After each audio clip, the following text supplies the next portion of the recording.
오늘 나누실 하나님의 말씀은 에스더 5장 1절에서 14절입니다. 구약성경 754쪽입니다. 에스더 5장 1절에서 14절 말씀입니다.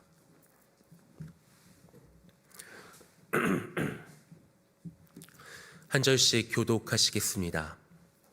제3일에 에스더가 왕후의 예복을 입고 왕궁 안 뜰 곧 어전 맞은편에 서니 왕이 어전에서 전문을 대하여 왕좌에 앉았다가 왕후 에스더가 뜰에 선 것을 본즉 매우 사랑스러움으로 손에 잡았던 금규를 그에게 내미니 에스더가 가까이 가서 금규 끝을 만진지라. 왕이 이르되 왕후 에스더여 그대의 소원이 무엇이며 요구가 무엇이냐 나라의 절반이라도 그대에게 주겠노라 하니 에스더가 이르되 오늘 내가 왕을 위하여 잔치를 베풀어 싸우니 왕이 좋게 여기시거든 하만과 함께 오소서 하니 왕이 이르되 에스더가 말한 대로 하도록 하만을 급히 부르라 하고 이에 왕이 하만과 함께 에스더가 베푼 잔치에 가니라. 잔치에 술을 마실 때에 왕이 에스더에게 이르되 그대의 소청이 무엇이뇨 곧 허락하겠노라. 그대의 요구가 무엇이뇨 나라의 절반이라도 할지라도 시행하겠노라 하니 에스더가 대답하여 이르되 나의 소청 나의 요구가 이러하니이다. 내가 만일 왕의 목전에서 은혜를 입었고 왕이 내 소청을 허락하시며 내 요구를 시행하기를 좋게 여기시면 내가 왕과 하만을 위하여 베푸는 잔치에 또 오소서. 내일은 왕의 말씀대로 하리이다 하니라. 그날 하만이 마음이 기뻐 즐거이 나오더니 모르드게가 대궐문에 있어 일어나지도 아니하고 몸을 움직이지도 아니하는 것을 보고 매우 노하나 참고 집에 돌아와서 사람을 보내어 그의 친구들과 그의 아내 세레스를 청하여 자기의 큰 영광과 자녀가 많은 것과 왕이 자기를 들어 왕의 모든 지방관이나 신하들보다 높인 것을 다 말하고 또 하만이 이르되 왕후 에스더가 그 베푼 잔치에 왕과 함께 오기를 허락받은 자는 나밖에 없었고 내일도 왕과 함께 청함을 받았느니라. 그러나 유다 사람 모르드게가 대궐문에 앉은 것을 보는 동안에는 이 모든 일이 만족하지 아니하도다 하니 그의 아내 세레스와 모든 친구들이 이르되 높이가 50규빗 되는 나무를 세우고 내일 왕에게 모르드게를 그 나무에 매달기를 구하고 왕과 함께 즐거이 잔치에 가소서 하니 하만이 그 말을 좋게 여기고 명령하여 나무를 세우니라. 아멘. 목숨을 걸고 왕에게 나아가기로 결단한 에스더는 금식 사흘째 되던 날 드디어 왕의 어전이 있는 뜰로 나아갑니다. 그 순간 왕의 기분에 따라서 에스더는 목숨을 잃을 수도 있는 위험천만한 상황이었습니다. 그럼에도 불구하고 민족을 구하기 위하여 결단한 대로 행동합니다. 에스더가 이렇게 행동할 수 있었던 이유는 살아계신 하나님을 향한 신뢰가 있었고 하나님께서 그녀의 보증이 되어주셨기 때문입니다. 에스더는 4장에서 모르드게에게 이렇게 말하였습니다. 4장 13절 상반절입니다. 당신은 가서 수산에 있는 유다인을 다 모으고 나를 위하여 금식하되 밤낮 3일을 먹지도 말고 마시지도 마소서. 에스더는 모든 사람들이 함께 모여 금식하며 자기를 위하여 기도하였기 때문에 죽으면 죽으리이다라는 각오로 담대히 나아갈 수 있었습니다. 이 장면이 영화로 만들어진다면 어떤 장면으로 연출될지 상상해 보면 좋겠습니다. 긴박한 배경음악과 함께 단호한 표정으로 한 걸음 또 한 걸음 무겁게 걸음을 옮기는 에스더의 얼굴이 그려집니다. 1절입니다. 제3일에 에스더가 왕후의 예복을 입고 왕궁 안 뜰 곧 어전 맞은편에 서니 왕이 어전에서 전문을 대하여 왕좌에 앉았다가 제3일에 즉 금식하기로 하고 사흘째가 되었다는 말로 아직 약속한 사흘이 지나지 않은 시점이었습니다. 에스더는 모르드게에게 백성들과 함께 사흘째까지 금식하며 기도해 달라고 요청하였습니다. 그럼 사흘이 지난 다음 날인 나흘째를 결단의 날로 생각할 수도 있었습니다. 그러나 에스더는 사흘째 되던 날 왕 앞에 나아가기로 결단한 것입니다.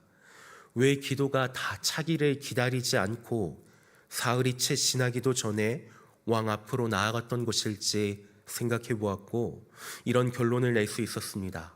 아마도 그녀의 마음 가운데 어떤 강한 확신이 들었기 때문일 것입니다.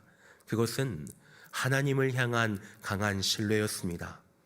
에스더는 사람들에게 자기를 위해 금식하며 기도해달라고 요청만 하고 그냥 가만히 있지 않았습니다.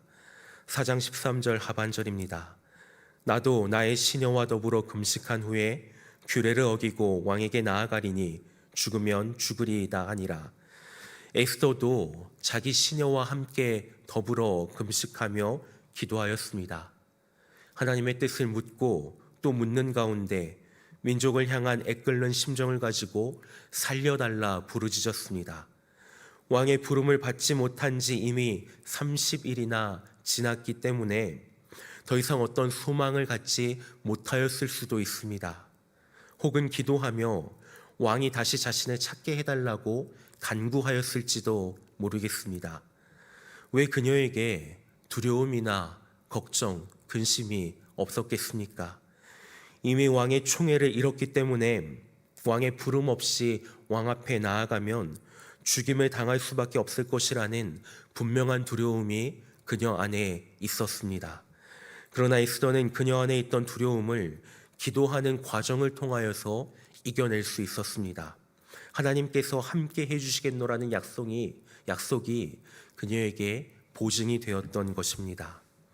기도한다고 해서 두려움이 완전히 사라져버리거나 우리를 힘들고 어렵게 하는 환경이 바뀌지는 않습니다. 다만 그럼에도 불구하고 이겨낼 수 있는 용기가 안에서부터 솟아나는 것입니다. 우리도 그렇습니다.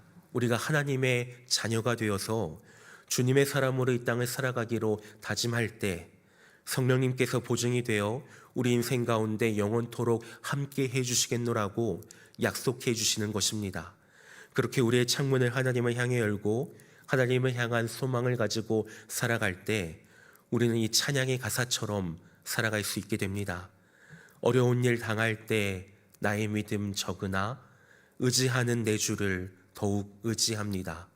세월 지나갈수록 의지할 것 뿐일세. 무슨 일을 만나도 예수 의지합니다. 그렇게 하루 이틀 사흘째 기도하던 와중에 하나님을 향한 확신을 가지고 왕 앞으로 나아갑니다.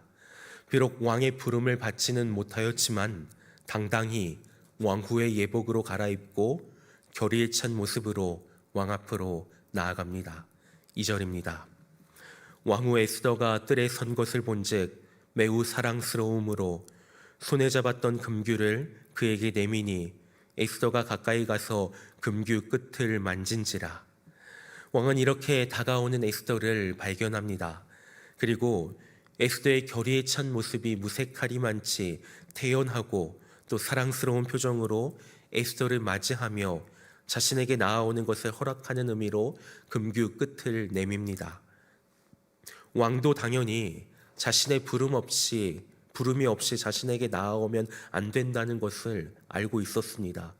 그런데 에스더가 죽음을 각오하고서라도 나아왔다는 것을 본 왕은 분명히 에스더에게 뭔가 소원이 있을 것이라고 생각하였습니다. 사랑스러운 왕비의 소원을 들어주고 싶었던 왕은 에스더에게 묻습니다. 3절입니다. 왕이 이르되 왕후 에스더여 그대의 소원이 무엇이며 요구가 무엇이냐 나라의 절반이라도 그대에게 주겠노라 하니, 나라의 절반이라도 그대에게 주겠다는 것은 왕이 에스더를 얼마나 신뢰하였는지를 보여주는 표현입니다. 이 말을 듣는 사람이 실제로 나라의 절반에 달라고 하는 경우도 없었겠지만 설령 그렇게 원한다고 할지라도 그에 상응할 만큼이라도 해주고 싶은 왕의 의지를 표현한 것입니다. 4절입니다. 에스더가 이르되 오늘 내가 왕을 위하여 잔치를 베풀어 싸우니 왕이 좋게 여기시거든 하만과 함께 오소서 하니. 에스더는 지금 왕의 궁금증을 유발하고 있습니다. 일단 잔치 자리를 마련하였으니 왕께서 신뢰하시는 최고위시나 하만과 더불어 잔치 자리에 참여해달라고, 그리고 잔치를 즐기자는 것입니다. 왕이 이것을 마다할 이유는 없었습니다. 그리고 왕은 즉시 하만을 급하게 부르고 하만과 함께 잔치에 참여합니다. 6절입니다. 잔치에 술을 마실 때에 왕이 에스더에게 이르되 그대의 소청이 무엇이뇨 곧 허락하겠노라. 그대의 요구가 무엇이뇨 나라의 절반이라 할지라도 시행하겠노라 하니, 왕은 재차 에스더에게 똑같이 묻습니다. 잔치를 열 수 있다는 것은 권세를 잡았다는 뜻과도 같습니다. 힘 있는 사람이 잔치를 베풀 수 있는 것이고, 게다가 그 잔치에 참여하는 자가 나라의 왕과 신하 중 최고위 자리에 있는 하만이었으니 주최자의 권세야 더 설명할 필요가 없을 것입니다. 이런 에스더에게 왕이 또다시 원하는 바를 들어주겠다고 하는 것입니다. 에스더는 즉시로 원하는 바를 말할 수도 있었지만 다시 한번 신중한 태도를 취합니다. 7절에서 8절입니다. 에스더가 대답하여 이르되 나의 소청 나의 요구가 이러하니이다. 내가 만일 왕의 목전에서 은혜를 입었고 왕이 내 소청을 허락하시며 내 요구를 시행하시기를 좋게 여기시면 내가 왕과 하만을 위하여 베푸는 잔치에 또 오소서. 내일은 왕의 말씀대로 하리이다 하니라. 에스더가 드디어 나의 소청, 나의 요구가 이러하니이다 라고 말하자 왕은 에스더를 또렷이 쳐다보며 무슨 말을 하는지 주의를 기울였을 것입니다. 그런데 이어지는 내용은 또다시 하만과 함께 내일 있을 두 번째 잔치 자리에 참여해달라는 것이었습니다. 그때는 정말 마음의 소원을 왕께 고하겠노라고 말합니다. 제3자의 입장에서 바라볼 때 왕이 이렇게까지 에스더의 소원을 들어주어야 하는가 싶은 마음이 듭니다. 이만하면 되었다며 말하기 싫으면 그냥 말하지 말라고 그냥 이쯤에서 그 자리를 파했을 가능성도 충분한 상황입니다. 그런데 왕은 그러지를 않습니다.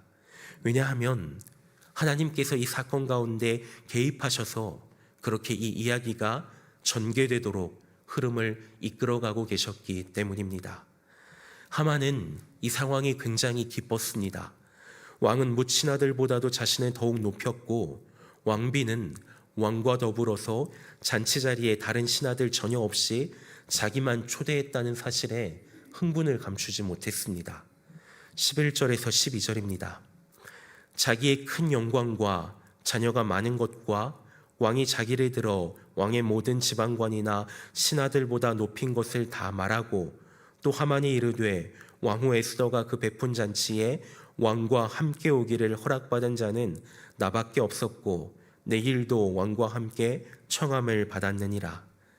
다만 딱 한 가지, 모르드게의 태도가 하만의 마음을 언짢게 하였습니다. 13절입니다. 그러나 유다 사람 모르드게가 대궐문에 앉은 것을 보는 동안에는 이 모든 일이 만족하지 아니하도다 하니, 모르드게는 과거에 하만에게 꿀치도 절하지도 아니하였습니다. 이로 인해 하만은 모르드게는 물론이고 유다 백성을 다 멸하기로 작정하였습니다. 이번에는 일어나지도 아니하고 몸을 움직이지도 아니하였습니다.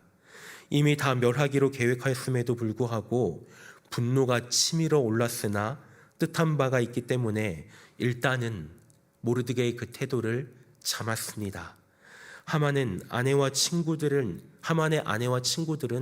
하만에게 이렇게 조언합니다. 14절입니다. 그의 아내 세레스와 모든 친구들이 이르되 높이가 50규빗 되는 나무를 세우고 내일 왕에게 모르드게를 그 나무에 매달기를 구하고 왕과 함께 즐거이 잔치에 가소서 하니, 하만이 그 말을 좋게 여기고 명령하여 나무를 세우니라. 이 사건에서 에스더라는 인물이 유다 백성과 전혀 상관이 없고 또 모르드게와 전혀 상관이 없는 인물이었더라면 하만이 뜻한 바대로 일은 진행되었을 것입니다. 하만은 그렇게 내일 있을 일 그리고 나중에 있을 일을 생각하고 계획합니다. 그러나 이 모든 일에는 하나님의 계획하심과 또 하나님의 인도하심이 있었습니다. 하나님께서 뜻하신 바를 이루시는 과정에는 사람의 어떤 계획도 온전할 수 없는 것입니다. 모르드게는 자신 때문에 유다 백성들에게 큰 위기가 찾아왔음을 알았음에도 하만을 찾아가서 무릎 꿇고 빌며 살려달라고 애원하지 않았습니다. 오히려 더 당당하게 그가 그 앞을 지나감에도 불구하고 일어나지 않고 몸을 움직이지도 않고 아는 척도 하지 않았습니다. 그의 하나님 여호와께서 어떤 방법으로든 그들을 구원해 주실 것이라는 확신이 있었기 때문입니다. 그 확신은 에스더를 향한 것이 아니었습니다. 설령 에스더가 아니더라도 하나님께서는 분명히 어떤 방법으로든 움직이실 그들의 보증 되시는 분이라는 사실을 분명히 믿고 신뢰하였기 때문입니다. 에스더서를 계속 묵상하다 보면 아무리 인간이 계획한다 할지라도 그 너머에서 일을 진행하시고 계획하시고 인도하고 계신 하나님을 볼 수 있게 됩니다. 때로는 우리 앞에 놓인 상황과 환경 때문에 앞이 캄캄할 때도 있습니다. 매일 하나님을 향한 창문을 열고 하나님과 바른 관계를 가지는 것이 너무나 중요하지만 비록 그러지 못하였어도 하나님께서는 우리를 포기하지 않으십니다. 에스더는 처음에 이 상황을 피하고 싶었지만 모르드게를 통하여 말씀하시는 하나님의 음성을 들었습니다. 듣고 말씀하신 대로 순종하였습니다. 그리고 그때 하나님께서는 에스더에게 움직일 수 있는 용기를 주셨던 것입니다. 우리라고 그러지 않으리라는 보장이 있겠습니까? 어려운 일 당할 때 우리의 믿음 적으나 의지하는 내 주를 더욱 의지합니다. 세월이 지나갈수록 의지할 것뿐이니 무슨 일을 만나도 예수님만을 더욱 의지하기를 소망합니다. 그렇게 날마다 창문을 열고 우리 삶의 보증 되시는 성령 하나님을 의지하며 살아갈 수 있는 우리의 모습이 되기를 소망합니다. 그렇게 살아갈 때 우리 주님께서는 우리가 이 땅 가운데 주님의 사람답게 또 주님의 사람으로 살아갈 수 있는 힘과 능력을 더하여 주실 것입니다. 기도하시겠습니다.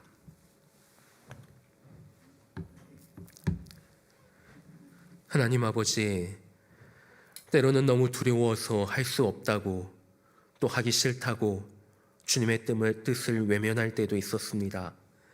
그럼에도 불구하고 어떻게든 이끌어 가시는 하나님의 역사를 볼 때마다 우리의 가슴이 뜨거워지고 다시금 주님 앞에 설 수 있게 하심에 감사드립니다.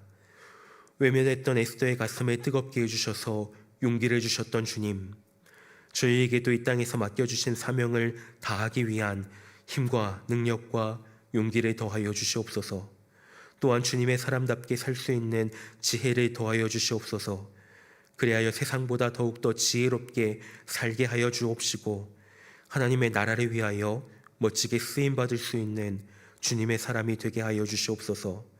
이 하루를 말씀과 기도로 시작하게 해주셔서 감사드립니다. 주님과 동행하는 하루 되게 하여 주시옵소서. 예수님의 이름으로 기도드립니다.